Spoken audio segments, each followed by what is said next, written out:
दोस्तों नमस्कार। आज का हिंदू एडिटोरियल का टॉपिक है डिफेमेशन एज क्राइम, यानी कि ये जो मानहानि जो है, यानी कि जो किसी का प्रतिष्ठा पर जो आप आरोप लगाते हैं या उसके उस पर जो है एक तरीके से डिफेम करते हैं किसी को, यानी कि मानहानि करते हैं,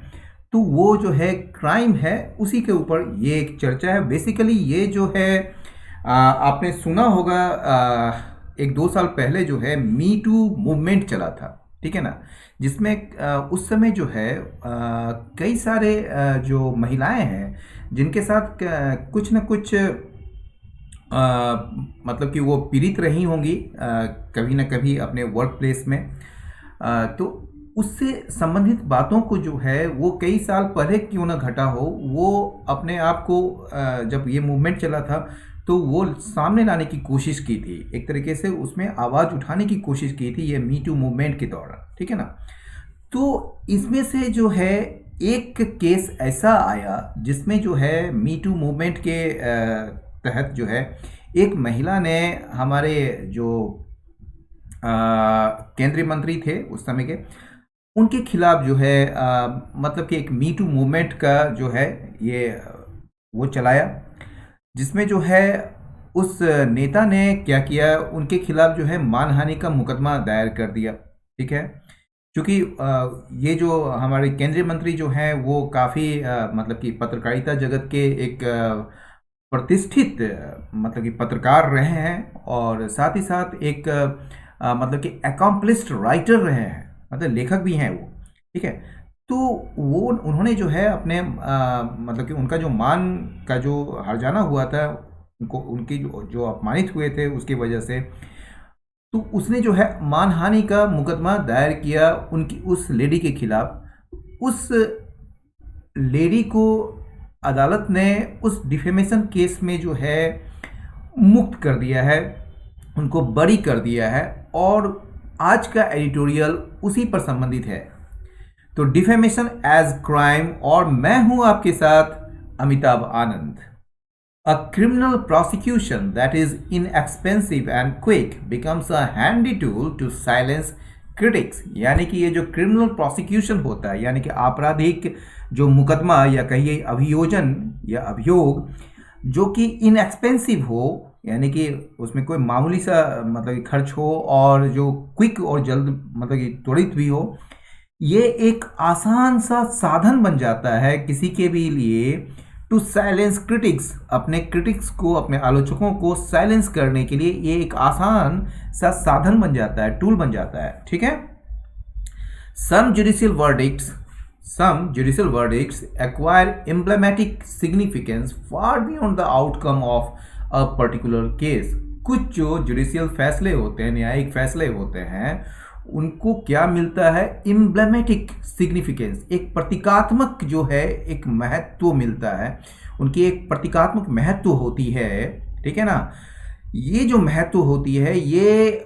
उस पर्टिकुलर केस, उस खास या विशेष जो मामले होते हैं उसके परिणाम के परे होते हैं, यानी कि उससे कहीं हट कर होते हैं। ये इसका जो सिग्निफिकेंस होता है, ठीक है।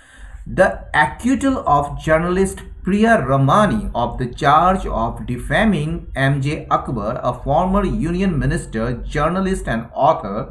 has protected and preserved the space for women who have found their voice in recent times to speak out about their experience of sexual harassment in the workplace। कहा जा रहा है ये जो एक्विटल हुआ है, मतलब बरी किया जाना जर्नलिस्ट प्रिया रमानी का, of the charge, acquittal of something, ठीक है ना। तो एक्विटल जो है किसी बरी करना, एक्विटल के बाद जो प्रीपोजिशन लगता है वो ऑफ लगता है। किसी चार्ज से जो आप एक्विट करते हैं तो चार्ज मतलब आरोप। तो ये आरोप किस चीज़ का था, डिफेमिंग, मानहानि करने का एमजे अकबर को, ठीक है ना, जो कि एक पूर्व केंद्रीय मंत्री रहे हैं, जर्नलिस्ट हैं और ऑथर भी हैं। इन्होंने ये जो एक्विटल हुआ है, इस एक्विटल ने क्या किया है,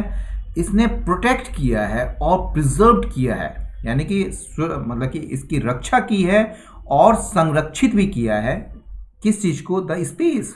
वो जगह, वो जो स्पेस है जो वीमेन को दी गई है या जो वीमेन को मिला है, फॉर वीमेन, ठीक है ना, who have found their voice in recent times, जिसने अभी हाल के समय में जो है अपनी आवाज़ को पहचानी है, या उसको उनको मिला है वो वॉइस, वो आवाज़ उनको मिली है, टू स्पीक आउट, मतलब कि किसी के खिलाफ बोलने के लिए, about their experience of sexual harassment in the work place, यानी कार्यस्थलों में जो सेक्सुअल हैरेसमेंट का जो केस होता है, यौन उत्पीड़न का जो मामले होते हैं, उसके अनुभव के, उनके जो अनुभव हैं उसके बारे में बोलने के लिए, ठीक है, उनको एक तरीके से उन्होंने अपने वॉइस को पाया है, अपनी आवाज़ को पाई है, मतलब कि एक तरीके से उन्होंने आवाज़ उठाई है। A conviction in this case would have had disasters consequences for the many courageous women, ठीक है, यहाँ तक पढ़ते हैं। अगर इसमें कन्विक्शन होता, यहाँ तो एक्यूटल हो गया, एक्यूटल मतलब बड़ी कर देना, लेकिन अगर इस चीज़ को, इस आरोप को सिद्ध हो जाता और ये जो है इसमें सज़ा दे दी जाती प्रिया रमानी को, तो अगर ये कन्विक्ट कर दिया जाता कोर्ट के द्वारा इस केस में, तो इसका जो है एक डिजास्टरस कॉन्सिक्वेंसेस होता, ठीक है ना, इसका एक डिजास्टरस, एक मतलब कि भयावह एक परिणाम होता कई सारे साहसिक महिलाओं के लिए, who have come out with disturbing revelations, ठीक है ना, जो सामने आए हैं अपने बेचैन कर देने वाले, परेशान कर देने वाले खुलासे के साथ, अबाउट द एक्सटेंट टू विच, उस हद तक, जिस हद तक या जिस सीमा तक जो है एक लार्ज नंबर ऑफ प्रोफेशन, एक बहुत बड़ी संख्या जो है प्रोफेशंस का और जो क्षेत्र का and fields in the country, इस देश में, हैव बीन अनसेफ, ठीक है ना, मतलब एक लार्ज नंबर ऑफ प्रोफेशंस, जो आपके पेशे हैं, वो बहुत सारे पेशे जो हैं और जो क्षेत्र हैं इस देश में, तो वो जो है वो किस सीमा तक जो है वो अनसेफ रहा है, इस बात का खुलासा करने के लिए बहुत सारे वीमेन जो हैं वो सामने आई हैं, और उनके लिए जो है अगर ये कन्विक्शन होता प्रिया रमानी का, तो ये एक डिजास्टरस कॉन्सिक्वेंसेस होता, ठीक है। बी इट द मीडिया, चाहे वो मीडिया हो, ठीक है ना, चाहे वो मीडिया हो, एज इन दिस केस, जैसा कि इस केस में है, और कोई अन्य क्षेत्र हो, और any other domain, the reality, ये जो सच्चाई है, that many women suffer in silence in the face of harassment, यानी कि ये सच्चाई है कि बहुत सारे जो वीमेन हैं वो झेलना पड़ता है, उनको सफ़र करना पड़ता है इन साइलेंस, मतलब कि चुपचाप, in the face of harassment, जब वो हैरेसमेंट फेस कर रहे होते हैं। इन द फेस ऑफ का दो मतलब होता है, व्हेन कन्फ्रंटेड विथ समथिंग, मतलब जब आप इसका सामना करते हैं, और एक और मतलब होता है इन द फेस ऑफ का डिस्पाइट ऑफ, ठीक है, डिस्पाइट, तो या इन स्पाइट ऑफ, तो इसके बावजूद, तो यहाँ पर जो है व्हेन कन्फ्रंटेड के सेंस में है, यानी कि द रियलिटी क्या है, ठीक है, रियलिटी यह है कि बहुत सारे वुमेन को जो है सफ़र करना पड़ता है साइलेंस में, मतलब कि चुपकी के साथ, यानी कि बिल्कुल एकदम चुपचाप जो है उनको सफ़र करना पड़ता है in the face of harassment, जब उनको फेस करना पड़ता है हैरेसमेंट का, यानी कि उत्पीड़न का, specially in the early stages, विशेषकर या खास करके कब, जब वो शुरुआती चरण में होते हैं अपने करियर के, ठीक है ना, has been brought to the fore, ये जो है सामने लाया गया है, किसके द्वारा, by the new found space and freedom to share their experiences, ये जो नए मतलब कि एक स्पेस और जो फ्रीडम मिला है वीमेन को कि अपने अनुभव को बांटने के लिए, उसके द्वारा ये सामने लाया गया है। Even if it be after many years, भले ही यह जो हो, ठीक है ना, ये घटना जो है भले ही कई सालों के बाद ही क्यों ना हो रहा हो, लेकिन ये जो है एक तरीके से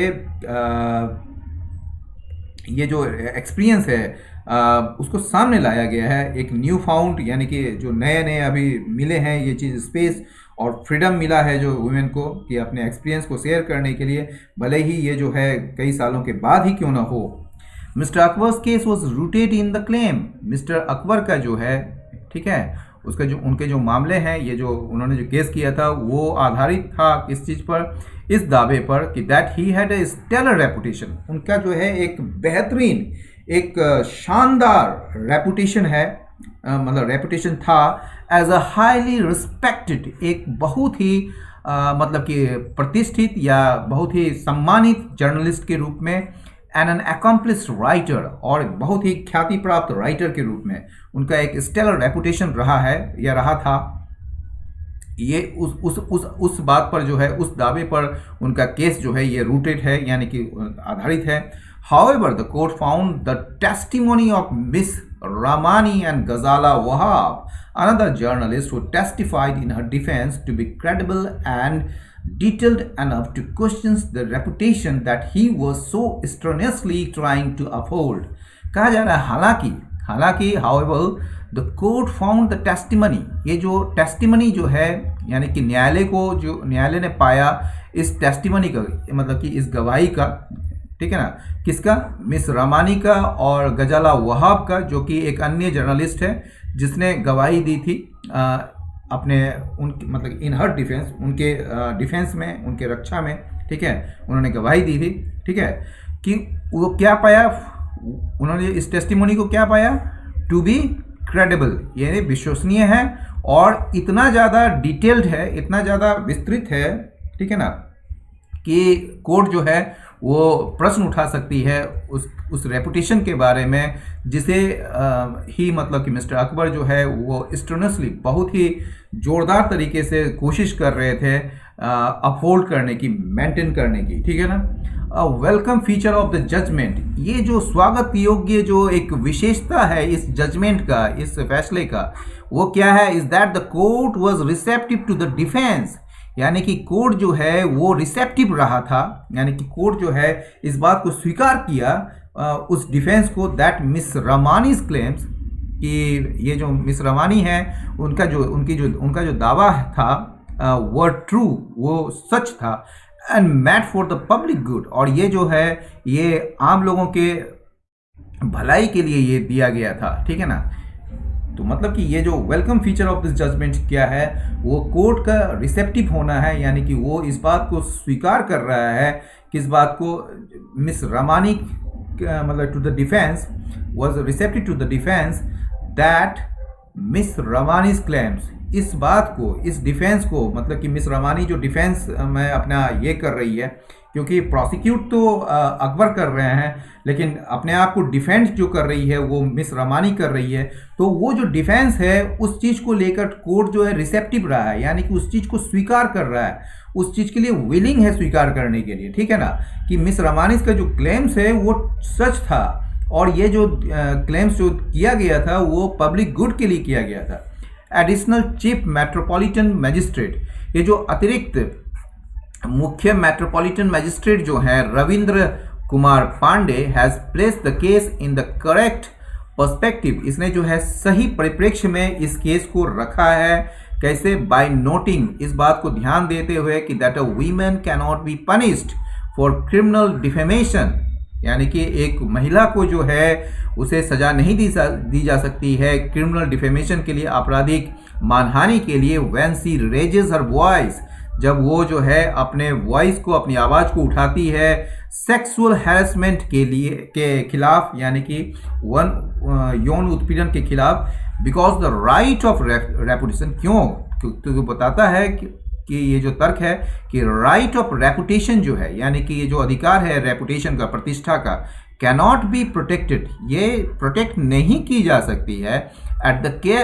the cost of the right of life and dignity of the women, यानी कि वीमेन, वो जो वीमेन जिसका डिग्निटी और लाइफ का जो अधिकार है, उसकी कीमत पर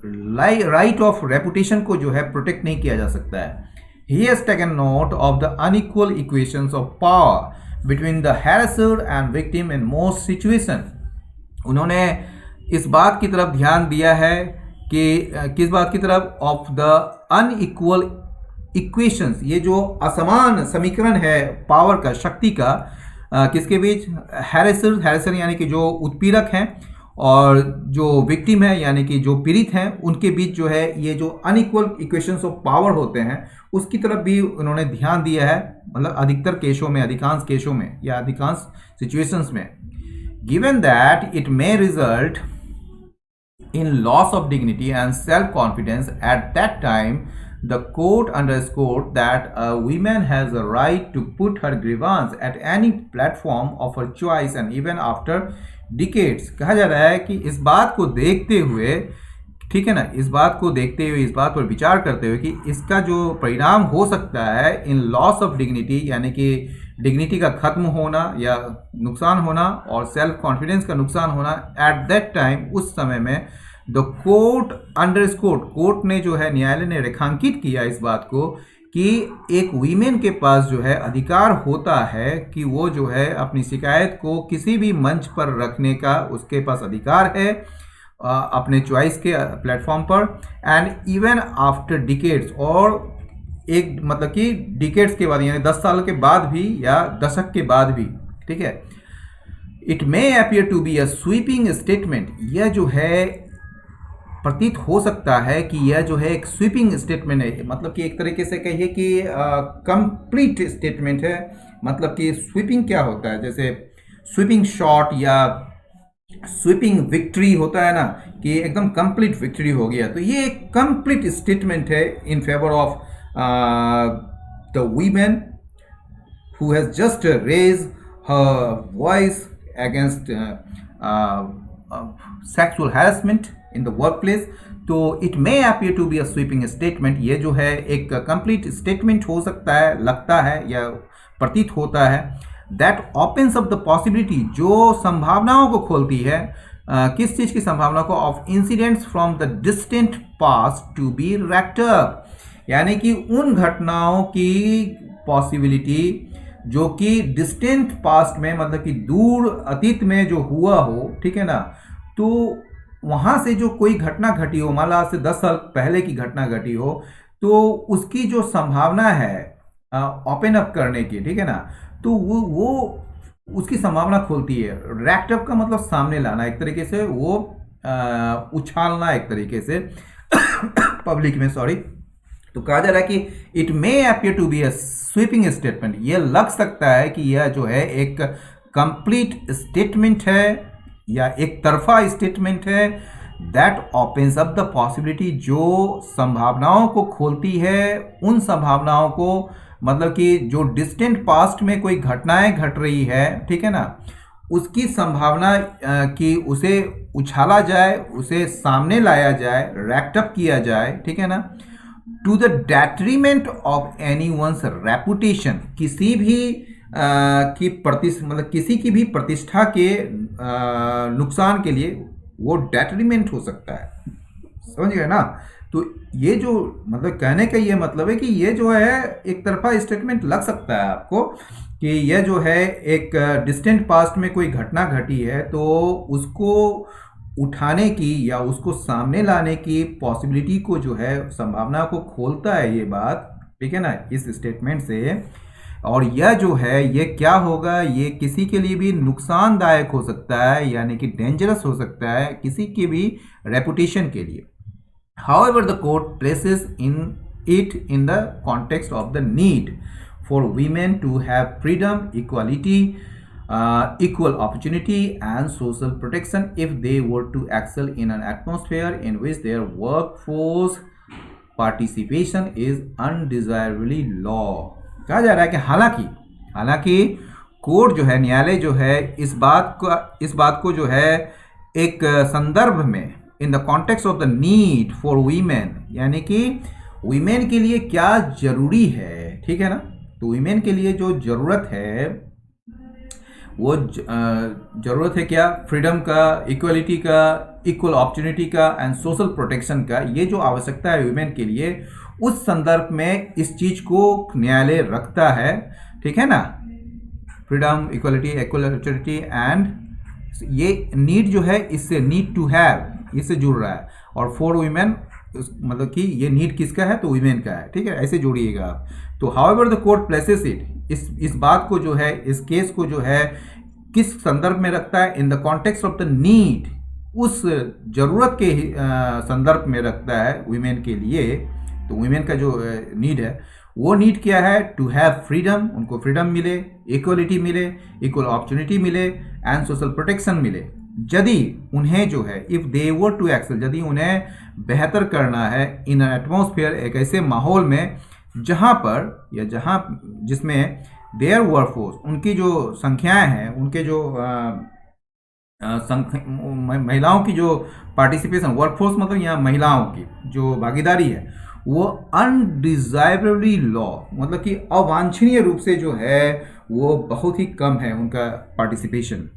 इन दिस बैकड्रॉप, इस पृष्ठभूमि में, ठीक है, बैकड्रॉप मतलब बैकग्राउंड, तो इस पृष्ठभूमि में इट इज़ अनफॉर्चुनेट, ये काफ़ी दुर्भाग्यपूर्ण है कि that criminal defamation still survives, कि ये जो क्रिमिनल डिफेमेशन है, यानी कि आप किसी पर आपराधिक मानहानि का मुकदमा लगा सकते हैं, चला सकते हैं, तो वो अभी भी मतलब कि सर्वाइव कर रहा है, मतलब कि अभी भी किया जाता है इन द स्टैट्यूट बुक, यानी कि कानूनी किताबों में। ये किसकी वजह से है? Thanks to a 2016 supreme court verdict upholding it. ये जो है इस मतलब सुप्रीम कोर्ट का 2016 में जो एक वर्डिक्ट फैसला आया था जिसमें इस बात को अपहोल्ड किया है, मतलब कि इस बात को मेंटेन किया है कि डिफेमेशन जो है वो नहीं होना चाहिए और ये क्रिमिनल है, ठीक है। तो उस वजह से जो है अभी भी ये सर्वाइव कर रहा है। A criminal prosecution is quicker, ये जो क्रिमिनल प्रोसिक्यूशन होता है, आपराधिक मुकदमा जो होता है, ये क्विकर होता है और लेस एक्सपेंसिव होता है, ठीक है ना, मतलब कि बहुत ही कम मामूली सा होता है, मतलब उसमें खर्च होते हैं, मेकिंग इट हैंडी टूल, और ये जो है एक आसान साधन बन जाता है किसी के लिए भी कि वो अपने क्रिटिक्स को और डिट्रैक्टर्स को, ठीक है, वो साइलेंस कर सके। डिट्रैक्टर्स यानी कि एक तरीके से उसके जो आलोचक हैं, उसके जो डिट्रैक्ट करने वाले जो हैं, ठीक है ना, उनको आप मतलब कि साइलेंस कर सकें। द टाइम में हैव कम, ये जो समय है शायद आ चुका है टू डीक्रिमिनलाइज डिफेमेशन, यानी कि ये मानहानि को डीक्रिमिनलाइज करे, यानी कि इसको जो है आपराधिक श्रेणी से बाहर करे, सो दैट, ताकि those who suffer injury to their reputation, ताकि वे जो जिनको सफ़र करना पड़ता है, मतलब किस चीज़ का, इंजरी टू द रेपुटेशन, मतलब कि उनके प्रतिष्ठा को अगर कोई धक्का पहुंचता है तो उनको जो ये सफ़र करना पड़ता है उन्हें जो है छोड़ दिया जाना चाहिए। Only with a civil remedy, केवल सिविल रेमेडी के लिए उन्हें छोड़ देना चाहिए, मतलब कि एक तरीके से जो सिविल मतलब कह सकते हैं नागरिक उपचार के लिए उनको केवल छोड़ देना चाहिए कि ये जो है आप उन पर छोड़ दें, सोसाइटी पर छोड़ दें कि वो कैसे इनको मतलब कि एक तरीके से आप उसको ठीक कर सकें, ठीक है। तो दोस्तों आज का ये एडिटोरियल यहीं समाप्त हुआ। अपनी राय अवश्य दें, लाइक करें, शेयर करें, सब्सक्राइब करें। बहुत बहुत धन्यवाद, नमस्कार।